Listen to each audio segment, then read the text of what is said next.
Welcome!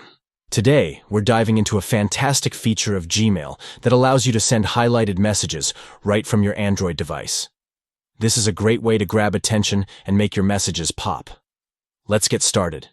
First, open the Gmail app on your Android device. Once you're in, look down at the bottom of your screen. You'll see a chat tab. Go ahead and tap that. Now navigate to the conversation where you want to send your highlighted message. Open it up, and you'll be greeted by your chat history. Next, look for the plus icon at the bottom left of the screen. Give that icon a tap. This will open up some formatting options for your message. Now, tap on Format to access the tools you need. This is where the fun begins. Look for the color icon and tap on it. You'll see a selection of colors pop up. Choose the color you want for your highlighted message. This is your chance to get creative. Once you've selected your color, it's time to write your message. Type what you want to say, ensuring it stands out just the way you want it. Finally, tap the send arrow icon, and your colorful message will be on its way. And that's it.